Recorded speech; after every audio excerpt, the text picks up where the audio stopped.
Selamat pagi Bu Indah Lestari. Semoga Ibu dalam keadaan sehat dan baik-baik saja hari ini. Terima kasih banyak Bu sudah bersedia menerima kedatangan saya dan meluangkan waktu yang berharga untuk berbicara bersama. Saya sangat menghargai ketersediaan Ibu di tengah kesibukan Ibu sehari-hari. Selamat pagi juga Pak. Ya, sama-sama. Silahkan duduk. Saya sudah menunggu, tidak apa-apa kok. Baik Bu, terima kasih Bu. Sebelum kita mulai pembicaraan secara lebih mendalam, izinkan saya memperkenalkan terlebih dahulu Bu. Nama saya Carwan. Saat ini saya sedang menempuh pendidikan di jurusan psikologi semester 5 di Universitas Teknologi Nusantara Bogor Bu. Dan pertemuan ini merupakan bagian dari tugas praktik wawancara mata kuliah psikologi 1 yang saya jalani Bu. Dan saya ingin menjelaskan dengan jelas apa sih tujuan dari pertemuan kita hari ini. Tujuan utamanya adalah untuk mendengarkan secara penuh apa yang Ibu rasakan, Ibu alami, dan keluhan selama ini. Saya ingin memahami kondisi Ibu Indah dari sudut pandang Ibu sendiri, tanpa menghakimi, tanpa menilai, dan hanya untuk mendapatkan gambaran yang jelas mengenai apa yang sedang Ibu hadapi. Yang paling penting yang ingin saya sampaikan adalah soal kerahasiaan Bu. Jadi segala informasi, cerita, perasaan, dan hal-hal pribadi yang Ibu sampaikan selama percakapan ini akan saya jaga seketat mungkin Bu. Jadi tidak akan saya sampaikan kepada orang lain, keluarga atau pihak luar, kecuali jika ada risiko keselamatan yang mungkin mengancam nyawa Ibu atau orang lain, atau jika Ibu sendiri memberikan izin tertulis untuk menyampaikannya. Jadi semua data akan saya catat Bu, hanya untuk keperluan penyusunan laporan tugas ini saja. Dan insya Allah identitas asli pun dapat saya samarkan jika diperlukan. Nah, untuk proses pembicaraan ini Bu akan berlangsung secara santai aja ya Bu ya. Jadi tidak ada jawaban yang benar atau salah Bu. Ibu boleh bercerita dengan kecepatan yang Ibu rasakan nyaman, atau jika di tengah pembicaraan Ibu merasa lelah, ingin berhenti sejenak, atau bahkan ingin mengakhiri pertemuan ini lebih awal, Ibu berhak melakukan kapan saja tanpa rasa takut atau bersalah. Apakah penjelasan saya ini sudah cukup jelas Bu? Apakah Ibu bersedia dan setuju untuk melanjutkan pembicaraan ini bersama saya? Oke, saya mengerti maksudnya. Terima kasih sudah menjelaskan dengan baik. Dan saya setuju juga bersedia untuk bercerita. Saya juga berharap dengan berbicara ini saya bisa mendapatkan pandangan yang lebih jelas mengenai apa yang sebenarnya saya rasakan. Terima kasih Ibu, terima kasih banyak atas kepercayaannya Bu Indah. Jadi kepercayaan ini sangat berharga bagi saya. Baiklah, untuk memulai, bolehkah Ibu ceritakan secara singkat apa sih yang mendorong Ibu untuk bersedia berbagi cerita hari ini? Apa yang saat ini paling terasa mengganggu bagi Ibu? Boleh Bu, mungkin Ibu boleh bercerita. Oke, saya coba ya bercerita dari awal. Jadi begini, sebenarnya sudah cukup lama saya merasa ada yang tidak beres dengan diri saya sendiri ya. Kadang saya merasa seperti dua orang yang berbeda dalam satu tubuh. Ada saat-saat di mana saya merasa sangat hebat, atau saya merasa sangat bersemangat, seolah punya energi tak terbatas. Tapi di sisi lain tiba-tiba saja energi itu hilang sama sekali, digantikan oleh rasa sedih yang begitu dalam dan berat sampai rasanya ingin berhenti melakukan segalanya. Baik Bu, terima kasih sudah terbuka Bu. Bisa Ibu ceritakan kira-kira sejak kapan perubahan suasana hati atau perasaan seperti itu mulai Ibu rasakan secara jelas dan mengganggu? Kemudian, apakah ada kejadian tertentu yang menandai awal misalnya awal mulanya Bu, atau merasa muncul begitu saja Bu? Kalau diingat-ingat, gejala itu mulai terasa sekitar 4 tahun yang lalu. Tepatnya saat saya mulai mengembangkan usaha kuliner saya. Awalnya saya kira itu hanya semangat biasa karena membuka usaha baru. Saya pikir itu wajar jika saya merasa ingin bekerja lebih keras, tidur lebih sedikit, agar usaha bisa maju. Tapi lama-kelamaan polanya berubah. Bukan hanya semangat saat sibuk, tapi semangat itu datang sendiri tanpa alasan. Lalu kemudian hilang berganti dengan rasa lelah dan sedih yang tidak bisa dijelaskan.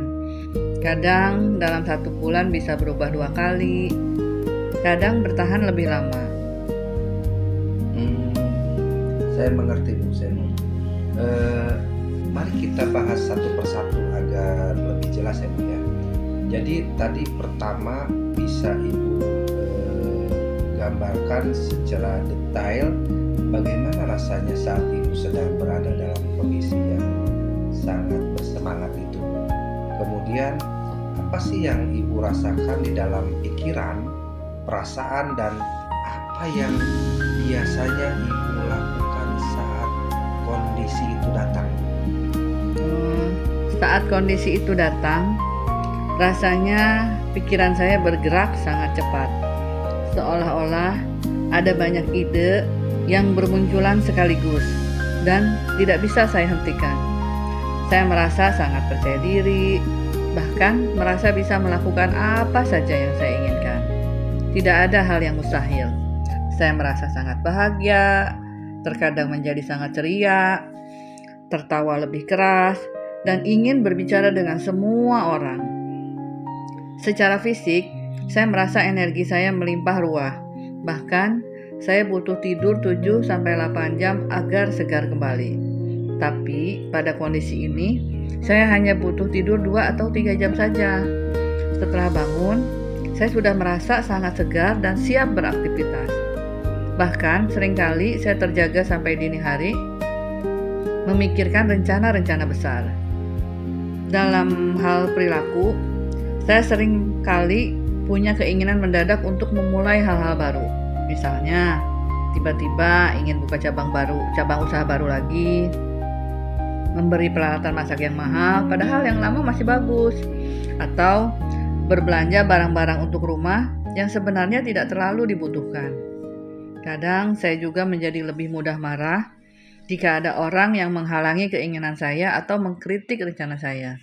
Rasanya orang lain tidak mengerti betapa hebatnya ide yang saya miliki. Jadi gambarannya sangat jelas ya Bu ya. Terima kasih. Sekarang bagaimana dengan kondisi yang berlawanan? Bisa Ibu ceritakan bagaimana rasanya saat suasana hati itu berubah menjadi sangat berat atau kehilangan semangat? Apa yang berbeda dibandingkan saat Ibu merasa baik-baik saja? Perubahannya terasa sangat drastis. Bisa terjadi dalam waktu singkat, kadang dalam hitungan hari saja.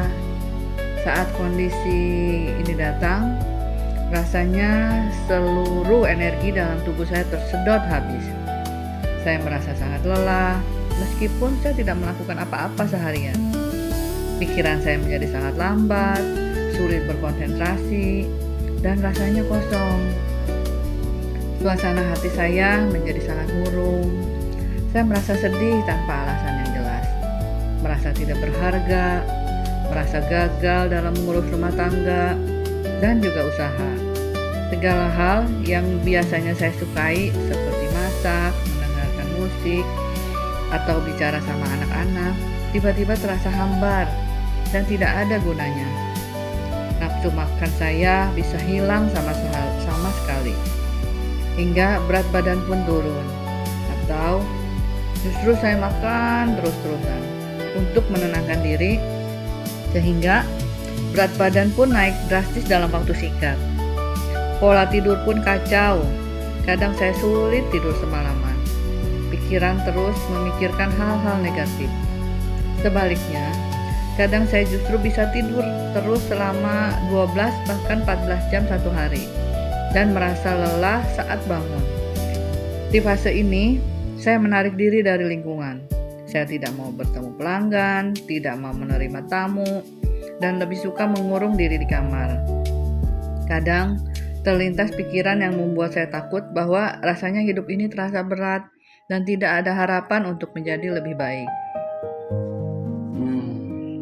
Sangat berat rasanya mendengarnya, Bu. Saya turut merasakan bahwa ini pasti sangat melelahkan secara fisik dan batin. Sekarang, bolehkah Ibu ceritakan berapa lama biasanya setiap fase itu berlangsung, Bu? Apakah ada pola tertentu atau faktor yang membuatnya berubah, Bu? Durasinya tidak tetap. Saat sedang dalam fase semangat, biasanya itu berlangsung sekitar 1-2 minggu. Namun, kadang kalanya hanya 3 hari, tapi jarang. Setelah itu, secara perlahan atau tiba-tiba energi itu hilang dan masuk ke fase sebaliknya. Fase sedih ini biasanya berlangsung lebih lama, biasa mencapai 2 minggu atau sampai 1 bulan penuh. Kadang bisa lebih lama lagi jika sedang ada masalah tambahan. Mengenai pemicunya, kadang saya pikir ada alasannya. Misalnya, saat usaha sedang ramai atau dapat keuntungan besar, saya merasa semakin bersemangat. Saat ada pesanan batal atau masalah keuangan, saya jadi makin sedih. Tapi seringkali perubahan itu datang begitu saja tanpa sebab yang jelas. Saat hidup sedang berjalan biasa-biasa saja, tiba-tiba suasana hati berubah drastis. Hal itu yang membuat saya bingung, karena saya tidak bisa prediksi kapan saja saya akan merasa lebih baik atau kapan akan jatuh lagi. Saya dapat membayangkan betapa sulitnya menjalani hari-hari dengan perubahan yang tidak terduga seperti itu, ya Bu ya. Sekarang saya ingin bertanya lebih lanjut mengenai dampak yang ditimbulkan oleh kondisi ini, Bu. Bagaimana perubahan suasana hati ini mempengaruhi aktivitas sehari-hari Ibu, terutama dalam mengurus usaha kuliner yang Ibu jalani? Dampaknya sangat besar, terutama pada usaha saya. Saat saya sedang dalam kondisi bersemangat dan percaya diri berlebih, saya sering mengambil keputusan yang tergesa-gesa. Misalnya, saya memesan bahan baku dalam jumlah yang sangat banyak, melebihi kebutuhan, karena saya yakin akan terjual habis. Akibatnya, banyak bahan yang terbuang karena kadaluarsa atau tidak terolah. Saya juga berani memberikan diskon yang terlalu besar atau menerima pesanan dalam jumlah yang melebihi kapasitas dapur saya, sehingga akhirnya pesanan tidak bisa selesai tepat waktu. Hal ini membuat keuangan usaha saya menjadi tidak stabil. Bahkan saya mengalami kerugian yang cukup berarti. Sebaliknya, saat saya sedang dalam fase sedih atau lemas, saya sama sekali tidak bisa bekerja. Saya tidak punya tenaga untuk memasak, tidak mau mengangkat telepon dari pelanggan, dan tidak bisa mengatur jadwal. Akibatnya, pesanan dibatalkan, pelanggan merasa kecewa, dan lama-kelamaan jumlah pelanggan berkurang. saya merasa sangat bersalah karena usaha yang saya bangun dengan susah payah ini terganggu hanya karena kondisi diri saya sendiri. Kadang saya berpikir, apakah saya bisa mempertahankan usaha ini ke depannya? Saya mengerti tekanan yang Ibu rasakan. Bagaimana dengan dampak di lingkungan keluarga, yaitu hubungan dengan suami Bu dan kedua anak Ibu? Apakah mereka juga merasakan perubahan yang terjadi di diri Ibu?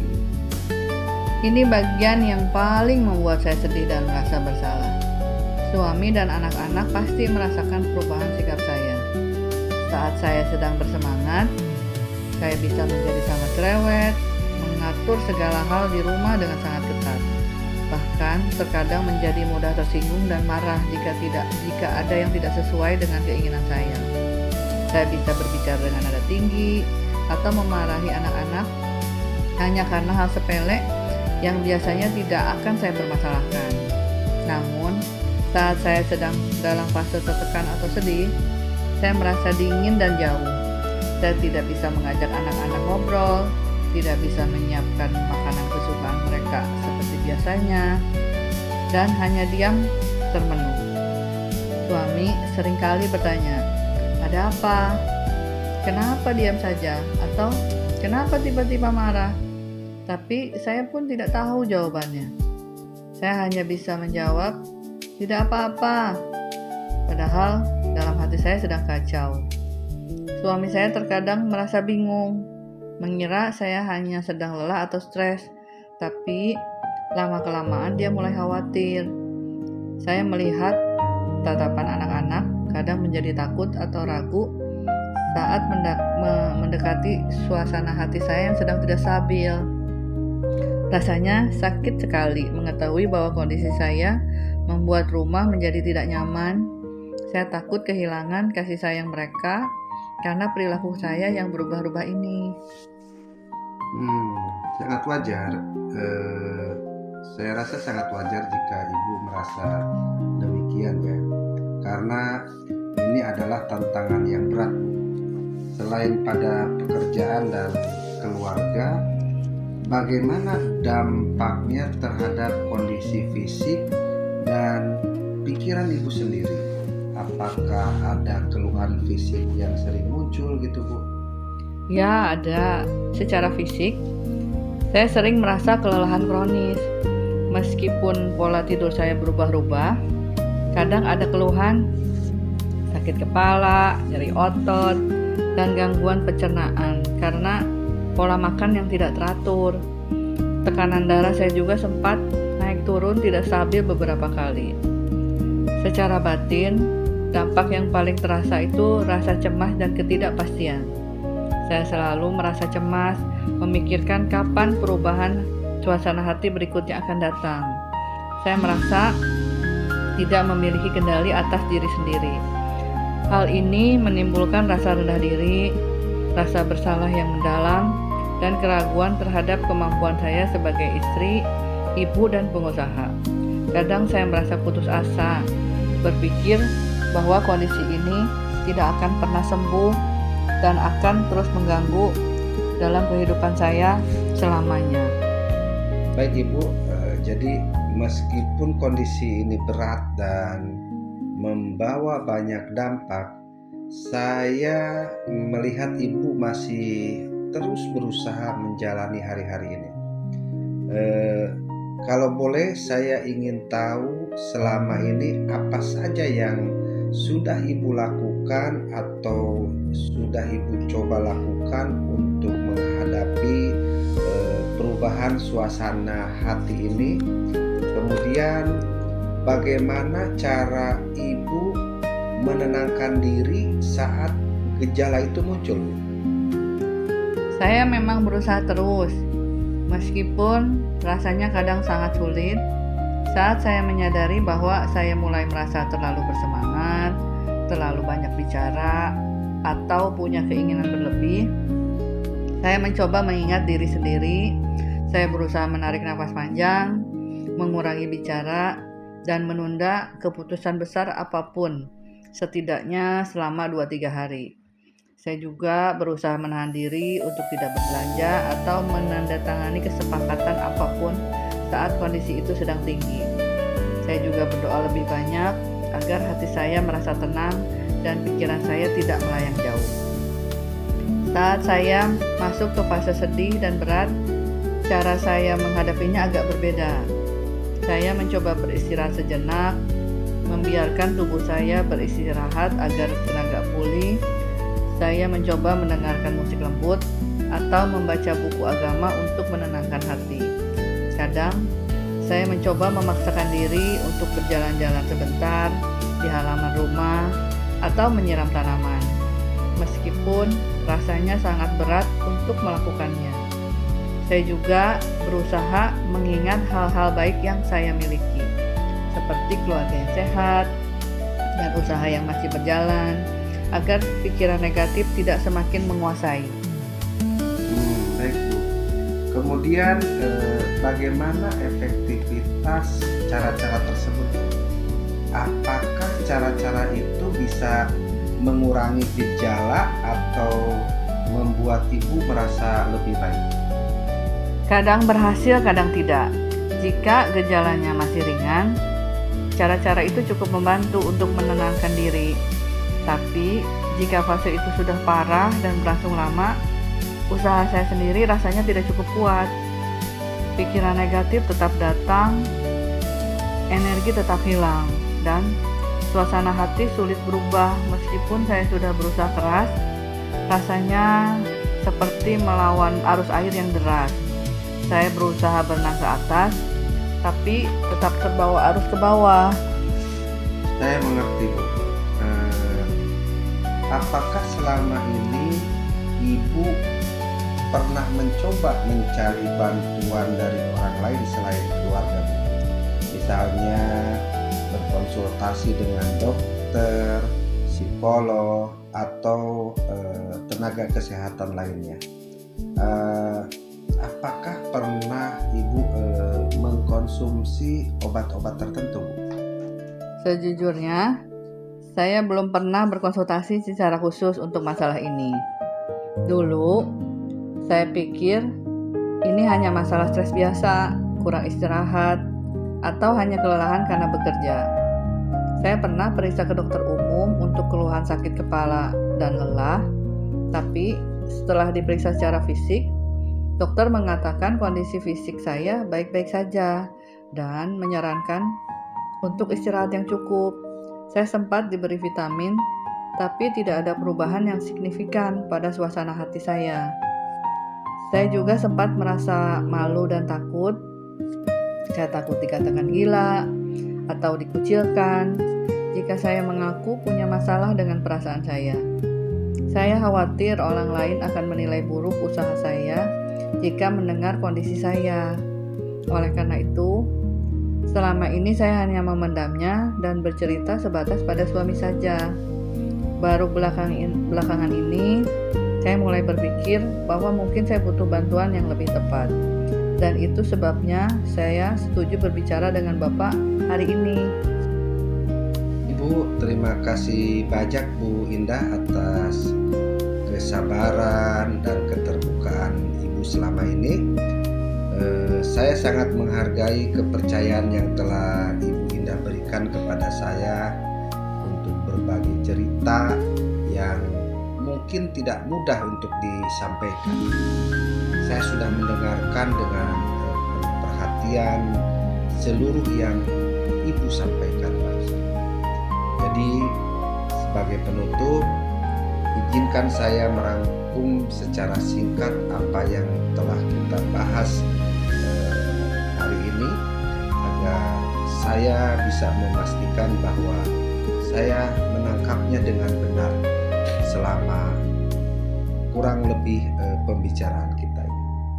Jadi tadi dari cerita Ibu bahwa selama kurang lebih 4 tahun terakhir Ibu mengalami perubahan suasana hati yang berulang dan ekstrim. Jadi beralih antara periode energi melimpah, percaya diri tinggi, kebutuhan tidur yang berkurang, dan perilaku yang tergesa-gesa, serta periode perasaan sedih yang mendalam, dan kehilangan energi, gangguan tidur dan makan, serta rasa tidak berharga. Nah, kondisi ini berdampak cukup signifikan pada usaha, hubungan keluarga, serta kondisi fisik dan batin Ibu Indah. Selama ini Ibu Indah sudah berusaha mengatasinya dengan cara sendiri, namun belum mencapai atau belum mencari bantuan secara profesional atau secara khusus ya Bu ya. Apakah rangkuman ini sudah sesuai dengan apa yang Ibu rasakan dan alami saat ini? Ya, benar sekali. Itulah gambaran yang paling pas mengenai apa yang saya lalui selama ini. Terima kasih sudah mendengarkan tanpa menghakimi. Saya merasa lebih lega setelah bercerita. Saya sangat senang mendengarnya Bu. Jadi kelegaan itu adalah langkah awal yang baik dari apa yang kita bahas hari ini. Saya dapat menyimpulkan bahwa apa yang Ibu Indah rasakan adalah hal yang bisa dipahami dan bukan kesalahan atau kelemahan pribadi. Ini adalah kondisi yang membutuhkan perhatian dan penanganan yang tepat. Jadi sebagai saran, mengingat kondisi ini sudah berlangsung cukup lama dan mengganggu fungsi kehidupan, jadi sangat disarankan agar Ibu mempertimbangkan untuk berkonsultasi lebih lanjut dengan tenaga profesional seperti psikolog klinis atau psikiater. Harapannya mereka dapat melakukan pemeriksaan yang lebih mendalam dan memberikan panduan penanganan yang sesuai agar kualitas kehidupan Ibu Indah bisa membaik kembali. Jangan ragu Bu untuk melakukan itu. Jadi mencari bantuan bukanlah tanda kelemahan, melainkan tanda keberanian untuk memperbaiki diri. Saya berharap Ibu Indah tetap sabar dan percaya bahwa ada jalan untuk mengelola kondisi ini dengan lebih baik. Sekali lagi terima kasih Ibu Indah atas waktu dan kepercayaannya. Semoga hari-hari ke depan menjadi lebih ringan bagi Ibu. Jika ada hal yang ingin disampaikan lagi atau ditanyakan, dipersilahkan Ibu. Terima kasih banyak atas saran dan dukungannya. Saya merasa lebih tenang sekarang dan akan mempertimbangkan saran yang diberikan. Terima kasih banyak. Sama-sama Bu, sampai jumpa dan semoga sehat selalu. Amin ya Allah ya Rabbal Alamin. Terima kasih Ibu.